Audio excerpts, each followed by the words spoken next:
And we're live.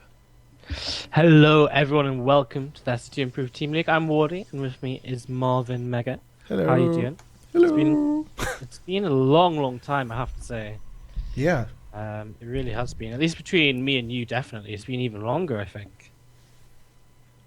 Yeah, I've been So casting a bit on my own and doing a lot of cool stuff recently. We just launched a new site, which is Stockholm Esports, which is just focused on esport on every kind. So that's what I've been up to. But now I'm back doing some casting together with you, and I think we have some awesome games. we do. We have an amazing match between Cascade and ESC, and we're going to jump right in it. We're actually a couple of minutes in this game because I was a little bit late to the party. And so we just had to get this started very quickly.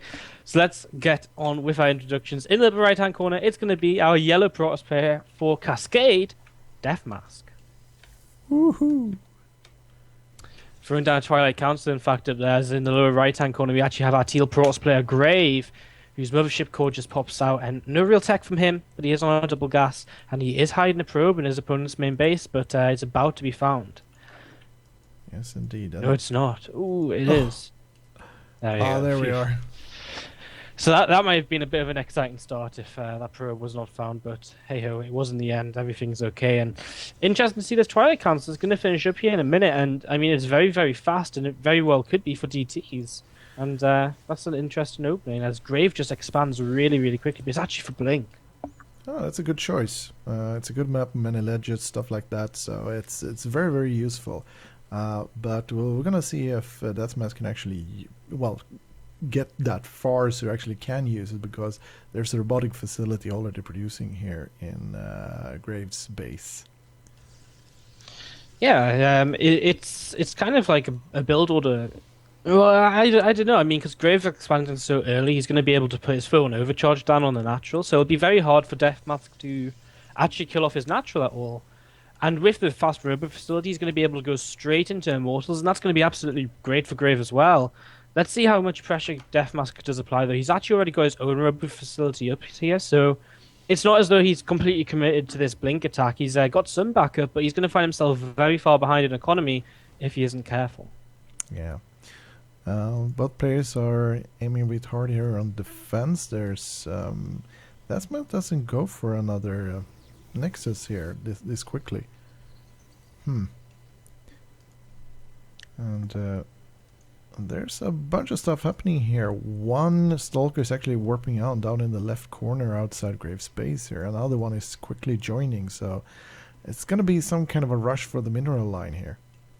Yeah, he's warping in them stalkers, but I mean he just doesn't have the numbers just yet. You know, he hasn't produced any other than the ones he's warped in really, and this slight push onto Grave's natural isn't really going to do anything. Grave already has an immortal here, and DeathMask he's going to have to utilize that blink to try and do as much as he can. But this mothership core might go down, and if that goes down, this aggression is going to be very short-lived, and those stalkers are going to get away. But I mean, this is completely just not gone the way that DeathMask wanted it to. Oh, no. That it went completely wrong, and that Immortals really stopped everything.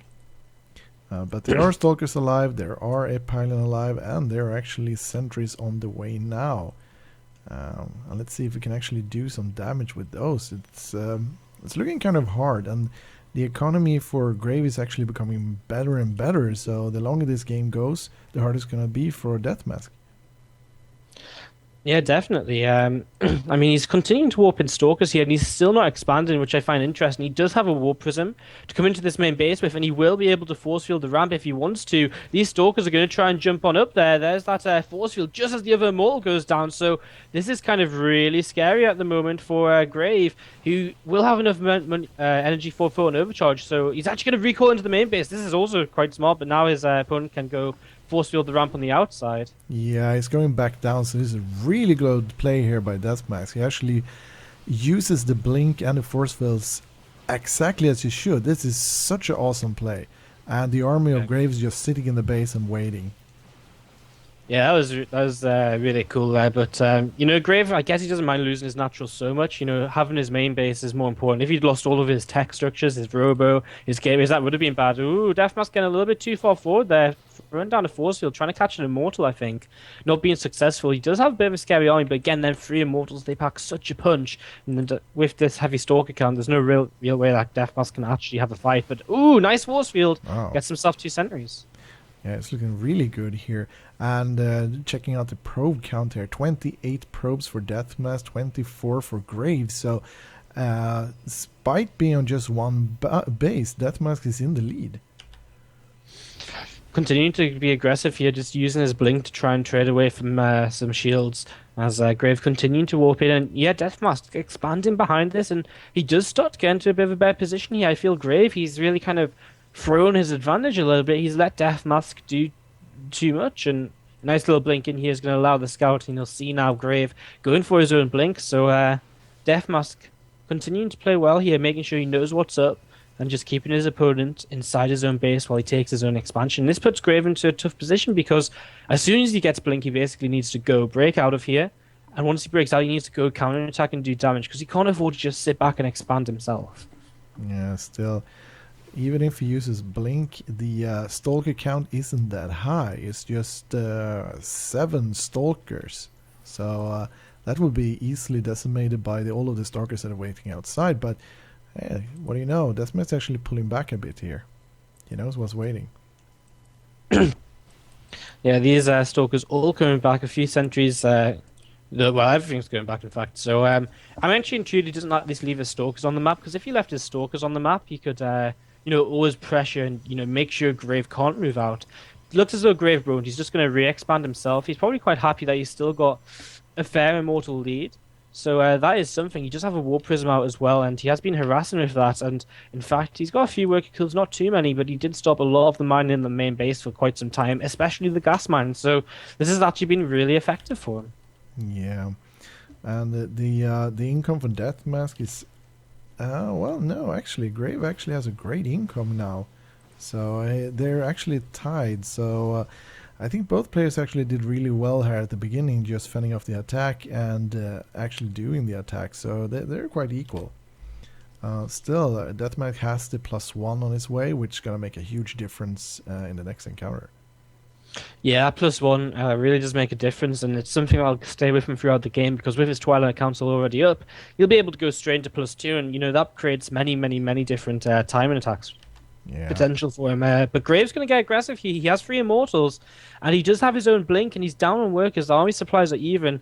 It's going to be quite hard to make anything work here. I'm not sure where the mothership core is of his opponent. In fact, well, I actually just don't know where it is. It's actually used its energy in the main base, and now Grave might very well go in towards this natural and see what you can do because, well, there's 3 cannons, so that's actually going to be very hard. But I mean, it's good that he's in this aggressive position doing something, but he's only just now starting up his forge. Yeah.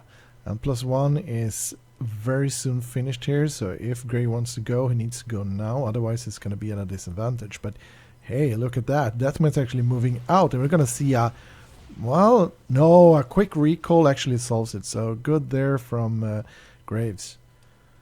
Yeah, just saving the day with that recall, getting out of there nice and quickly. And, well, Grave continuing to harass with a War Prism, going to send that towards the natural now. And look at this, DeathMask knows he's got a time, and he knows his +1's finished, and he knows that Grave doesn't have +1. He knows because of that contain, this is the advantage he has got for himself. You can see Graves only just on his +1 now. And, I mean, there's the +2 on the way for DeathMask and a Robo Base. They're going to start going into Colossi while being aggressive himself. And I think this is a great position for him because Grave, he's not been making Immortals for a long time. His 4th Immortal's only just coming out now. He can't afford to tech to Colossi. And his War Prism is getting cleaned up pretty easily in the main and natural. Yeah, I tried to do a bit of harassment that didn't work that well. The War Prism is gonna survive. Wow. That could actually come back and bite Deathmask in the ass here afterwards. But, a quite failed harass here, and the army from Deathmask is actually massing outside Graves' base. Yeah, these rocks starting to get taken down here. The Immortals going to chew through them very quickly. And Grave, I mean, he needs time. He's getting Templar Archives up, so at least he could get some Archons. But over time, he's going to have the worst composition because Colossi just add so much splash damage to your army that Archons and Immortals can't really substitute for unless you get a really great engagement. So once DeathMask gets to that kind of special, like critical number, but we may not get that far, he's going to try and come in here and fight right now. And DeathMask disengages once that Photon Overcharge comes down. So it's a very kind of positional game right now. Both neither player wanting to commit to anything, and Grave gets a feedback on the mothership quite nicely. Yeah, really nice feedback there, but the mothership core actually survives. No energy whatsoever, so it's going to be really, really useless for a long time now. Actually, DeathMask could actually sacrifice the mothership core and just build a new one, so it has fresh energy when it pops out. Yeah, he could. I mean, it costs the gas, but yeah, he gets the energy. I don't think he's that eager for energy though. But the problem is, his mothership core is now on very low health as well, which is something which might affect later fights. DeathMask continue to make pylons when his other pylon gets taken out here, and Grave goes straight into +2. So he really does realize that he cannot afford to take a fight when he's behind an upgrade. So he's just defending, chrono boosting out upgrades, trying to catch up, and he takes a third base a little bit behind his opponent's third base timing. But again, here his real problem is his opponent's got +3 on the way. His opponent's got the Colossus on the way, and he's only going to have Immortal Archon. And again, when you have about 6 Colossi or so, that splash damage, your Zealots just starts to melt, and all of a sudden everything else is just going to melt as well. Yeah. But the third bases are coming up here right now. DeathMask actually finished before that, and the extra gas income is going to make a huge difference. Because right now it's a race for the upgrades and try to max out the army as soon as possible. Yeah, definitely. And I mean, just look at the supply lead here for DeathMask. He's about 30 supply ahead, as he's just taking his gas at his third base. He's all set up. He's starting to mine there. He's now adding on his own Templar archives. You know, Archons are always going to be a good way to spend gas quickly to help buffer your army. And Grave, his response to the Colossus tech is a Stargate. He's going to go into Fleet Beacon. He's going to go into Tempests. But this now makes him the kind of weak guy, unless he goes into Void Rays, which would be weird. But this makes him the weak guy because he's the guy tech switching. He's the guy that needs time to build up this composition before he can really take a fight. And I mean, he's moving out to maybe attack with his +2 timing, but +3 is fairly close for DeathMask. And I mean, look at that, 3 Colossi. His Stalker numbers are huge, and well, I don't think this is a fight Grave can take, and he just disengages from that very quickly. But Blink Forward can take 2 Archons, and well, yeah, Grave recalls. Yeah, I think that attack was probably just to delay DeathMask a bit. And also we see some harassment coming in here inside the base. A couple of Zealots is there trying to hack away at the Forge, but that does not succeed at all. DeathMask has been so good at just shutting down this Warp Prism aggression all game long. From start to finish, he really has been. He's never really taken that much damage from it. Like, it's been on the map all game, and he's only had 13 workers from it. These cannons have been such a good investment for helping to shut that down. +3 finishes here for DeathMask, and we're going to see this kind of pretty predictable move out again here. Knowing he's got this advantage, and Grave, he's producing 2 Tempests right now. Now, 2 Tempests, considering there's only 4 Colossi, will take them down pretty quickly, but you know, can he fight +3 against +2? I don't think he can. I think he needs to wait for that. I think he just needs to buy time and hopefully not an hallucinated Colossi as well here. DeathMask is definitely going to be pushing in and looking for a kill. If Grave actually can delay this encounter for 2 to 3 minutes, he's going to be in great shape with a lot of Tempest. But right now, it's looking really, really grim. Yeah, it really is. And the Tempests, I mean, they attack so slowly that if this army just gets up close and personal, they lose a lot of their potency. And his natural is now, his natural is definitely going to go down. That can go down in 1-2 shots. And all the probes being pulled as well here. And here comes Grave from behind. But I mean, DeathMask just has so much AoE. And when you've got this many Colossi, what can you do? The huge Blink Forward just to kind of soak up the rest of the damage unless Grave is target firing. And Grave just really suffered from that early game where he found himself a little bit contained.